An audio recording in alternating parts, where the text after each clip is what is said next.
Give the gift of Rev Voice this Christmas. Rejoice with Rev Voice when you sign up and enter to win 12 days of giveaways, including a 2015 Jeep Wrangler from Bahamas Bus and Truck.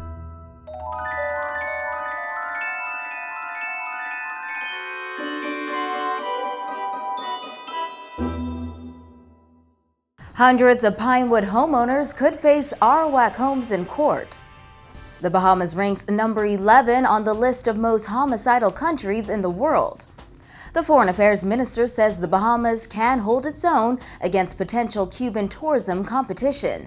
And new legislation to govern oil exploration. We've got those stories and more coming up tonight. I'm Dana Smith, and NB12 starts right now.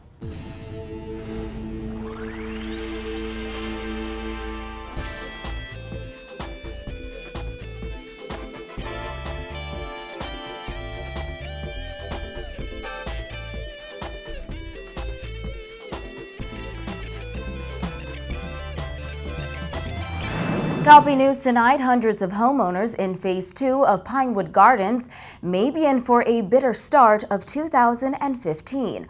Arawak Homes is giving those homeowners who did not purchase their property from the company until the end of the year to begin the process of regularizing their titles, or else they will be taken to court, a process that would likely result in them losing their homes and a lot more money. Kyle Joaquin reports.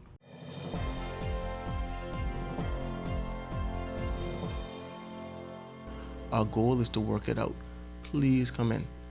At the end of the day, this situation just cannot continue to go on, where people living in homes and don't own, or living on property that they don't own, just can't continue to go on.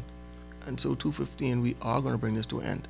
Arawak Homes President Frannon Wilson said that is his final plea to the hundreds of homeowners of Phase 2 in Pinewood Gardens who did not purchase their property from his company. After a landmark ruling was handed down by the Privy Council back in July that saw Arawak Homes named the rightful owner of the many pieces of property in Phase 2 of Pinewood Gardens, as well as a portion of Nassau Village, Wilson urged the many homeowners to come in and begin the process of regularizing their title. Of the 400 homeowners that purchased their property from people who claimed they were the owners, Wilson said less than 100 have reached out in attempts to begin the process. And now, he said, they will wait no longer. In fact, Arawak Homes General Legal Counsel Tavares Larota says come January, if these homeowners still make no effort, legal action will be taken. The issue for them in going that route, however, is in the event that you're unsuccessful, the property obviously will be, Arawak will obtain possession of the property. In addition to that, you will have the issue of costs against you, and perhaps, as in the Dennis Dean case, damages, which can be quite excessive. In that case, I think the total damages there were in excess of $500,000. Wilson says the case of Dennis Dean, which went all the way to the Privy Council in the UK but ended in a win for Arawak Homes and a loss for Dean, is the worst case scenario. Dean lost hundreds of thousands of dollars in properties and the apartment complexes that sit on them. But Wilson says he doesn't want it to go that far where homeowners end up losing way more than they should just because they had to go to court. Every time we go to court, it ain't free. So you have to pay your share of the legal bill. But we don't even ask for that. Listen, just pay for the land you want. Don't worry about the legal bill that we spend. Don't worry about that.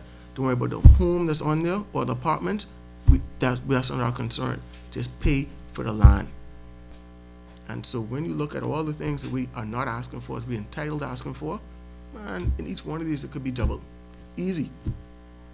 According to Wilson, the Bahamas Bar Association has invited all affected homeowners who feel as though their attorney acted wrongly on their behalf in the matter to contact them as well. We hope that people who have not come in now has just been taking advantage of opportunities like that, to go and speak to the Bar Association about their particular issue, about their attorney, who would have told them, given them advice to go in there, give them an opinion to go in there, and then now has turned their back or closed their door in their face.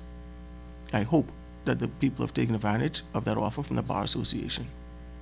Reporting for NB12, I'm Kyle Joaquin.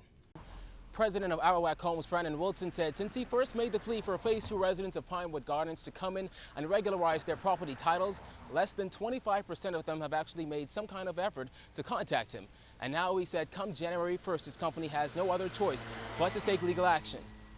A newly released report compiled by the United Nations and the World Health Organization has listed the Bahamas as the 11th most homicidal country in the world. The staggering statistics have prompted one group to form suggestions to tackle crime. Jasmine Brown has more in this report.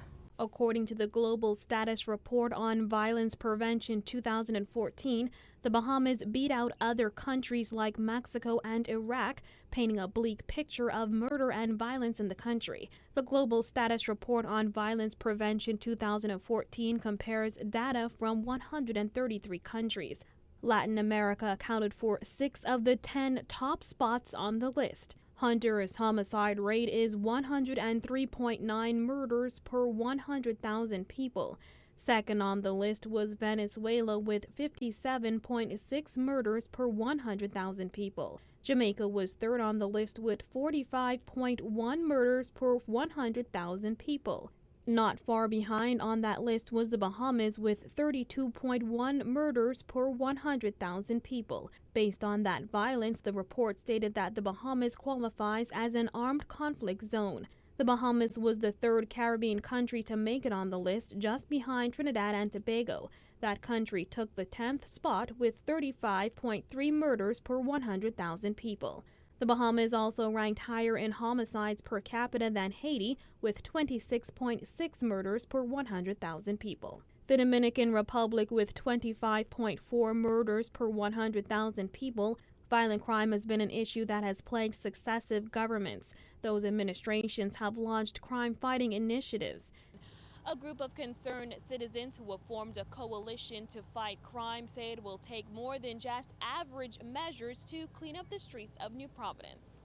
The Family People Helping People project involves more than 300 people, including religious leaders, ex-gang leaders, trained mental health professionals, and victims of crime. Dr. David Allen heads the project and says even international statistics show just how bad crime has become. This Christmas is exciting, but people say, Doc, I feel, yeah, ho, ho, ho, but it's also, whoa, whoa, whoa. That's wrong. That's not the country my parents gave to me. It's not the country your parents gave to you.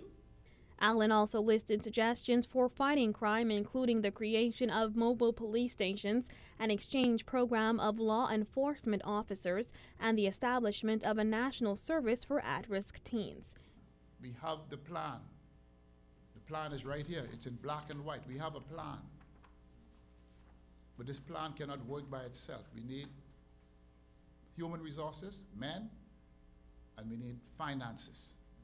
We need the business community, who are being terrorized right now by the criminals, to put some money aside to fight these terrorists that have this country paralyzed in fear.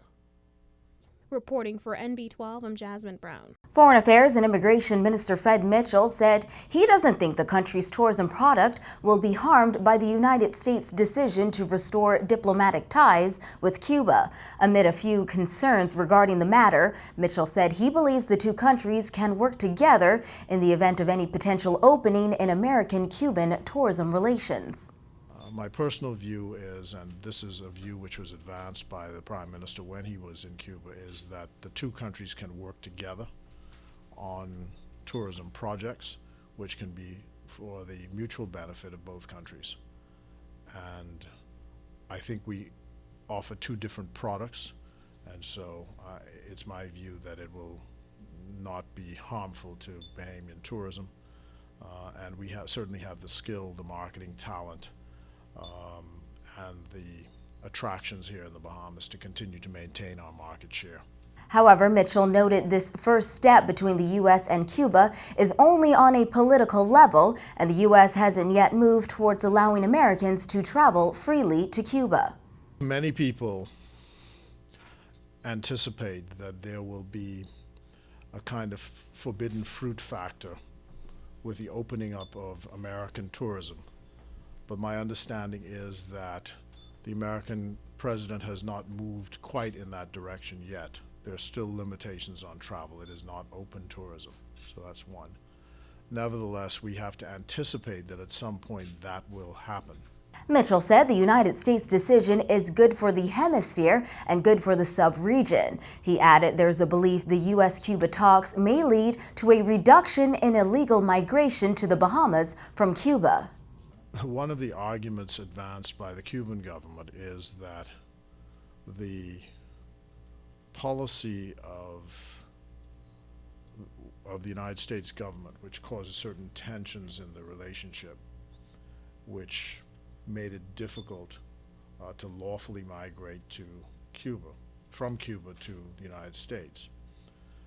Perhaps with the normalizing of diplomatic relations will ease those difficulties, and people will be able to take a more normal path as opposed to seeking to take to the sea on ships or craft that are not seaworthy. So that's one of the thinking behind it. The immigration minister also addressed the matter of the 2 Cuban men who have been held at Her Majesty's prisons for more than a year and a half without charge. Those men were among detainees who claimed they were abused at the detention center. My understanding is that those men are not welcome back to Cuba, and they are not welcome back to the United States. I gather they may have had permanent residence, and they're not welcome back to the United States. They are considered a security risk in the Bahamas. The international authorities have an obligation, since they made certain recommendations with regard to these individuals, to find a third country for them to go to. We have been actively seeking a third country, but until such time as that happens, or until there is a judgment that they're not a security risk, it is not possible to parole them out. When MB12 returns, web shop attorney Wayne Monroe says some web shop bosses may be disappointed when government begins issuing licenses. Stay with us.